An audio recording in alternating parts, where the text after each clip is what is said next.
Hello, everyone. My name is Catherine. I am the admissions manager for the Global Online MBA. And so today is one of our great MBA Bites. We will hear from one of our great lecturers, giving a bit of an update of what he's working on. And so let me just give you the lay of the land of what is going to happen over the next half hour. So I will just give an introduction to our great lecturer, Dr. Konstantin Korotov. He will then go ahead and let you know of his insights and teachings. And afterwards, you are always welcome to put your questions to him in the Q&A section. So just go down to the bottom of your screen. There is Q&A, so you can always pop your questions there for Konstantin to get back to. And then we will move on and I will give an overview of our MBA programs, just give you a bit of a presentation on that, and also happy to answer questions. So it's a packed half an hour. And so let me now move over to Konstantin. So thank you for being here, Konstantin. Thank you for taking the time. You are a professor of organizational behavior here at ESMT. You have taught since 2005 and received tenure in 2011. You hold a PhD in management from INSEAD, have authored or co-edited several books and award-winning articles. And with that, I'll now give you the floor. Konstantin, you are mute.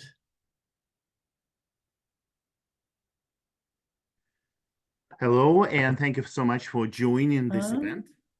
Can you hear me now? Can you hear me? Yes, thank you so much. I see a signal that people can hear me, so thank you so much. So I am teaching in the Global Online MBA program. I'm teaching a course called People, Teams, and Organizations. I also teach in our Executive MBA, and I teach in our part-time MBA, and I do a lot of executive education work. And what I do in executive education, I take the problems that the companies are facing at this particular moment, and I'm trying to figure out, together with the executives, what is that we know from research in people's behavior in organizations, from research on change, from research on leadership, that can be useful and can be used almost immediately in solving those problems. In our MBA programs, we of course have a set of topics that every MBA, regardless of where they get their degree from, should know.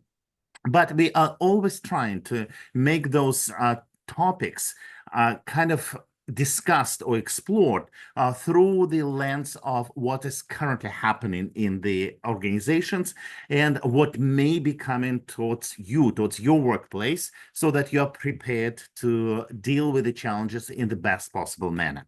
And in the context of what we are trying to do, basically, we are trying to look at the topics that will be important for people when they are facing kind of issues where they might see a little bit of disagreement or resistance from those individuals with whom they might be working, with whom they might be and dealing on daily topics, on daily tasks that they have to complete.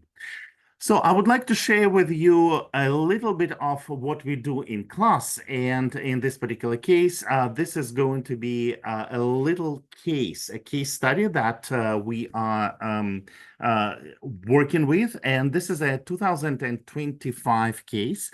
And we call this case, Do We Have a Future Here? A message to the CEO of Auto Mechanic Industries. So this is a real case, but we disguised the company a little bit, and we made it kind of safe for people to discuss the topic. And we actually know what is happening in the organization, but for the purposes of our classroom, for our teaching, we just simply give people the reality as it is faced by a manager in the organization. So as you might have guessed, Auto Mécanique deals with the automobile industry. So this is a serious supplier to various players in the automobile market. And as you might be aware, the automobile market is facing some challenges and some issues at this particular moment. So what we are trying to do, we are trying to look at the topic of change, of leading change, through this case study. So it's similar to basically bedside teaching in medical schools, where the students are looking at a real problem, at a real patient, and under the supervision of the doctor, they're trying to diagnose the issue and come up with solutions, with the possible course of action that they might recommend to a leader or they might recommend to themselves. So this was basically the scenario. So this was the kind of the topic, and let's see what's actually happened in this particular organization. And this organization, there's a CEO, and her name is Laroque, and she all of a sudden gets a message from somebody in her organization. And this message comes from a long-standing member of the company, a long-standing member of the organization, who is expressing his dissatisfaction with the way the company is handling the change process, the change at the workplace, and we are trying to see what is that the leaders should be doing. So let me share with you a message, a message that came from a long-standing member of the organization. This is Louis Tremblay, and Louis is sharing his kind of frustration with the CEO and, of course, with the rest of the organization, and that gets into press. So let's see what's happening there. Dear Ms. Laroque, my name is Louis Tremblay. For over 25 years, I have proudly worked at Auto Mécanique. Like so many of my colleagues, I began here as an apprentice, worked my way up, and made a life contributing to this company's success. Today, however, I feel compelled to speak not only for myself, but for many others. We understand the urgency of transitioning to electric vehicles. The world is changing, and Auto Mécanique must adapt to survive. But the way this transformation is being handled makes us feel like collateral damage. We see decisions being made that seem to prioritize short-term gains over long-term stability. Management speaks of embracing the future, yet many of us feel we are being sacrificed to improve the company's quarterly figures or fulfill leadership's career ambitions. There is a widespread belief among employees that when the dust settles, leadership will have moved on to other roles, leaving us to deal with the consequences of rushed decisions and fragmented plans. Meanwhile, we hear about management strategy meetings and exclusive gatherings, but we, the people who have built this company, are left in the dark. Communication from the top feels one-sided and impersonal. We hear promises of transformation but receive little clarity on what that means for us or how we can contribute to success. This lack of transparency breeds distrust and fear, undermining the very commitment you ask of us. You have asked us to retrain for the future, but what future are we training for? The programs announced seem inadequate for the scope of change required. How are we supposed to shift from being experts in internal combustion engines production to mastering entirely different technologies with vague support and no real guarantees? Leadership talks about innovation and opportunity, but where is the respect for those of us who have dedicated our lives to this company? We have given Auto Mécanique our skill, time, and loyalty. Now we feel abandoned, reduced to costs to be cut rather than people to be valued. We are not against change. We want to help make Auto Mécanique successful in this new era. But to do that, we need to be included, respected, and supported. Speak with us, not just to us. Use the experience and passion of those who built this company. We are not obstacles to progress. We are its foundation. Please, do not let this transition destroy the trust and commitment that have defined Auto Mécanique for so long. And above all, Prove that you are committed to this company for the long haul, not just until the next career opportunity comes along. Thank you. Dear Ms. Larocque, my name is... Obviously, as you can see, kind of a message of this nature would be probably disturbing to the management and to the leadership. And we would need to figure out if we are going to react to this, if we are going to ignore this, or if we are going to somehow incorporate what we've just heard into our communication strategy, into our change leadership, change management strategy in the company. And this is something that we would discuss in class. And as we are discussing these particular topics, we would definitely go and explore some of the evidence-based models or some of the suggestions that can be used by people who are dealing with this type of challenges, and we are going to assess the options that might be available to Ms. Larocque, in this case, the CEO of the company, and we will also look at the costs of each of those options. Let me just give you one example of a theoretical model that might be helpful in understanding what's happening with Louis Tremblay and his colleagues in this organization. So this is one of the models in the change leadership literature, and this is called the SCARF model. So when we are facing change, when we are kind of in a situation where change is being imposed on us, we are kind of concerned with the following aspects of our life. It's not only work, it's also life in general. So we look at the status, our relative importance, social standing. So, and when we are going through the process of change, we might feel threatened. So Louis Tremblay, in this particular case, is a long-standing employee, and he might feel that his previous experience doesn't matter, or he's not prepared for moving to new technologies without potentially becoming a novice, starting to learn things from scratch. Certainty. We would like to be able to predict the future, but unfortunately, this is very often not helpful. So we might want to figure out how management can help leaders deal with this need for certainty while at the same time living in the world where things change all the time. Autonomy, our sense of control over the events. If we look at the text of the message from Louis Tremblay, we will notice that he believes that he's losing control about what's happening in this process, and he's not feeling involved in the change process. Relatedness. We might hear from the speech that the employees feel alienated from the leadership, and the related question of fairness. So they somehow believe, wrongly or rightfully, that this change process is something that the leadership is going to benefit from their career perspective, and they need to figure out basically how to make sure that people do not perceive the situation as a total kind of loss for the employees, while it might be a bigger gain, a bigger win for the leaders and for the management. So these are the topics that would pop up, and these are the topics that we would discuss in the class sessions, but also something that we would eventually turn into a set of tools that managers can apply when they're facing a situation of this nature. As I mentioned earlier, this is a real case, so it was done in a different kind of environment, a different type of organization, so we know what actually happened. And we would finish the class by discussing the actual steps undertaken by the CEO, and then we would kind of analyze what are the things that were done well and what could have been done differently.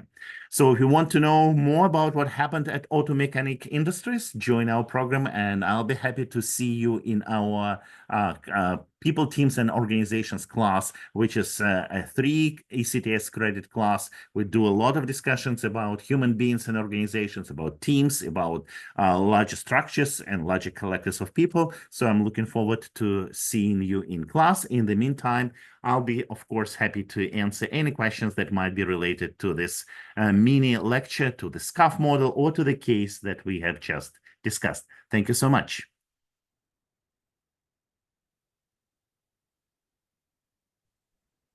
Thank you, Konstantin. We do have one question. I'll just read it to you and you can answer. So what are your thoughts about the usage of buzzwords? It's quite a cliche about MBA graduates and business people, but it also is the truth, especially among leadership. Do you have any thoughts on that question? Well, obviously, buzzwords are part and parcel of managerial reality in many organizations. However, again, so just between the members of the organization, there is always somebody who can spot the BS, and basically we do use that word in business schools as well, actually. So that's something that was brought into the use in business schools by Professor Jeffrey Pfeffer from Stanford, who wrote a book, Leadership BS. And we at the ESMT actually have a program that's called Leadership Without BS. So people can actually see whether the words mean something or they're simply thrown by, I don't know, communication consultants into the organization. What we know is that, however, that people do want to have some kind of meaning behind what is happening in the company. So if they trust the leadership, if they are able to connect the words with the real intent, and the intent that's designed to help all of us do better, create better services, provide better products, maybe solve some of the world problems, while at the same time helping ourselves live a good life, then I think that's basically kind of the secret sauce. So the leadership brings the real meaning into what might be a buzzword somewhere else. So if it's a buzzword in, let's say, your competitor, but it's a real thing in your company, you have a competitive advantage. Absolutely. Absolutely. And so there's one request, whether you might be able to share one more time the slide about the SCARF module. You quickly put it up. Absolutely, sure. Let me do this.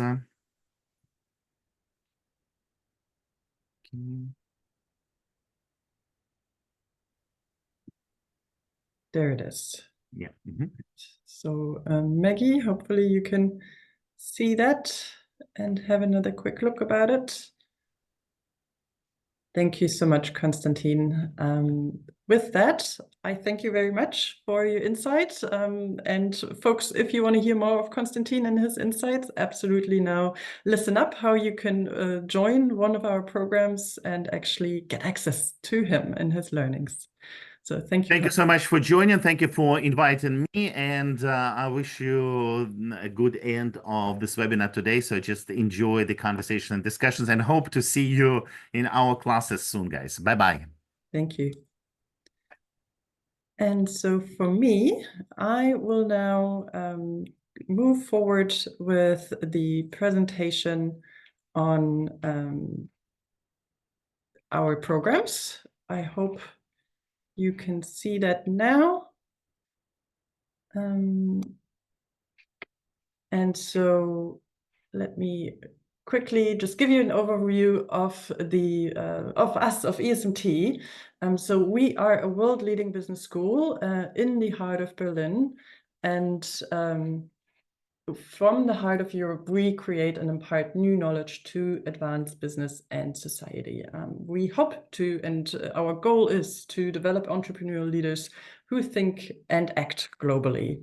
And so how we want to do that, what is our different edge that we put towards it, is that we have modern and relevant curricula, with giving you the chance to actually tailor the programs to your interests. So there is a strong international focus in all of our teachings, with international study options and also highly international cohorts. We try to help and support our students in their career transformation. So, you know, wanting to help them with their leadership development. It's a curriculum that's focusing on helping you in progressing your career and building experience with real-world consulting projects. So when you study at ESMT, that means that you are studying at one of Germany's leading business schools, We do have a very engaged alumni network and really high-class faculty, as you just heard. And the crown of it all is that we are Triple Crown accredited, which only very few business schools actually have in the world. And so we have got the accreditation from these 3 organizations you can see there. And now I want to get into the different MBAs that we do offer. And so first of all, I want to start with the full-time MBA. That is a program that students choose that are on average in their early 30s. So talking about the class profile there, so we have a very highly international cohort there. As you can see, 23 different nationalities. We have pretty much gender equality there in the classroom, which is amazing. And you can see 97% are international of the class. And so what are they studying? They are studying a 15-month long full-time MBA program. So it is a general management degree, but it has some options for you to actually tailor it to your interests. So for example, there are 2 different tracks, managerial analytics and innovation and entrepreneurship, that you can dive into more in detail, kind of towards the second half of the program. And there are different options you can choose in the summer month that will go towards, of course, your goals, depending on why you want to study the MBA. So you could choose to do an internship. You can choose to do a sustainability in practice project, which is like a mini consulting project. You could choose to actually really dive into learning German, or you could also do a summer entrepreneurship program. And so with all that, we want to set you up then to achieve your goal of either transforming your career, changing industry, role, or location. The next program that I want to talk to you about is the part-time MBA. So that is a 2-year part-time program. It always starts in September. And it is, again, generalistic MBA with the flexibility of actually staying within your job. And so it is studied 75% online, but then there is an in-person component, which means that you would come 14 times throughout these 2 years onto campus to short residencies. They usually last from a Thursday midday to a Saturday late afternoon. And so overall, you spend only 28 working days actually away from your office. And you can build a professional network from day one. There's different international options you can choose, like the GNAM week or the International Field Seminar. GNAM being an international organization of business schools that collaborate and put together these GNAM weeks where students from the different schools can actually go and study one course during that week. You can see the class profile there. Again, people kind of like in their early 30s, still very international, and you can see the different industry backgrounds, so you can really make quite a diverse network with your cohort that you're studying. Next up is the fully online global online MBA. And so that really gives you the most flexibility of all of our MBAs. So at no part would you have to come to campus, but there are different options where you can actually choose some in-person options, such as the Berlin Experience Week, for example, or a Global Experience Week. So it's also a 2-year program, but it can actually be flexibly extended out to last for up to 5 years.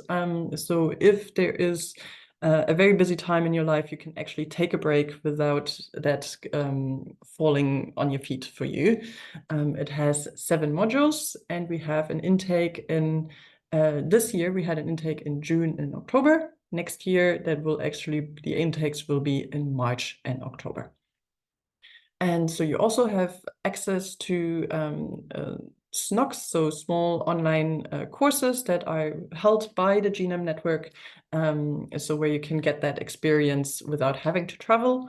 And you can actually add on personalized career coaching for an extra fee. Lastly, I want to talk about the Executive MBA. And so that is really the program that is for our most experienced students. So you can see in the class profile, the average age is quite a bit higher than in the other programs. It's still very international, and it really is for leaders that really want to work on their leadership skills. So it's an 18-month program. It's again part-time. So of course you can stay in your job. It has 10 modules. It starts in October. And there you have quite a bit of international experience that you can sprinkle in, that is sprinkled into the curriculum. You will have 6 week-long modules in Berlin throughout these 18 months and 4 international modules. So as I said, it's a week long when you come onto campus, so 6 days, as it says here, and it really puts the focus on leadership in practice. So with your in-class seminars, your workshops, your coaching that you will receive throughout the program, you can become the best leader that you can possibly be and have that kind of personal transition and development as a leader.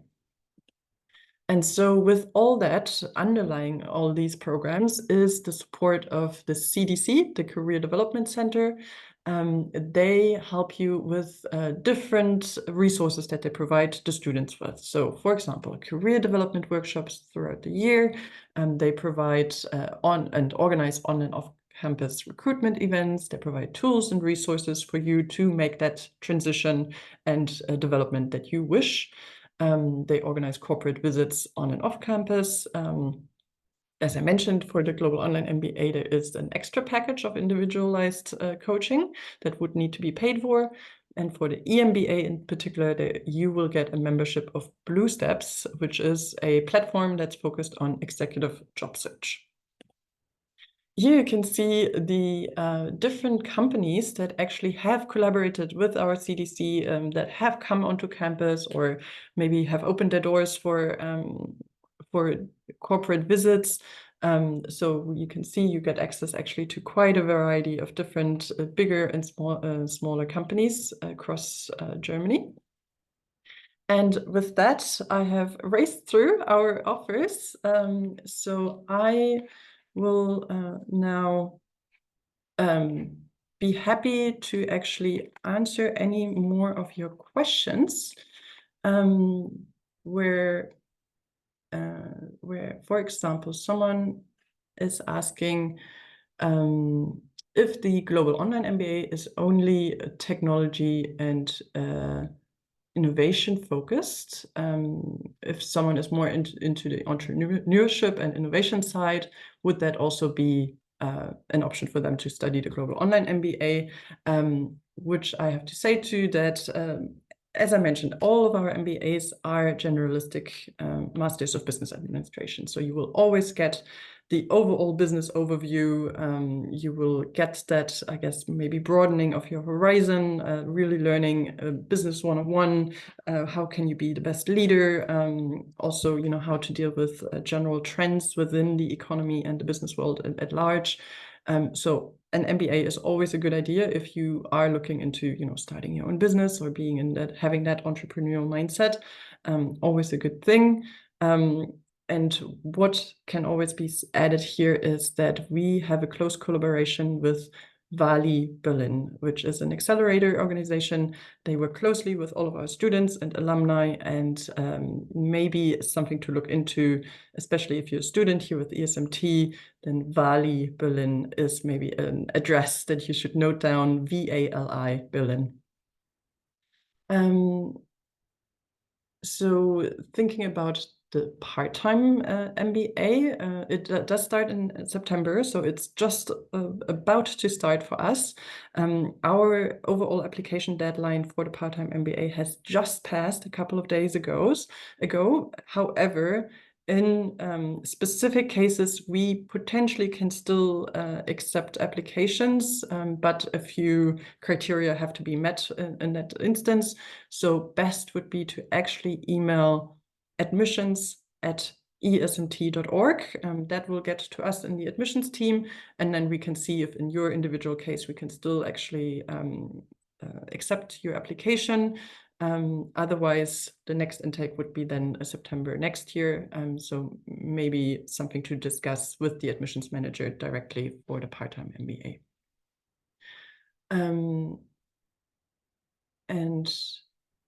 in terms of visa, so if you want to move to Germany and want to start your life in Germany, then I would say that probably the full-time MBA would be most up your alley, because that really kind of prepares you for a transition into the German economy as well. And with that, you would actually get a student visa. For any of our part-time programs, you do not get a student visa.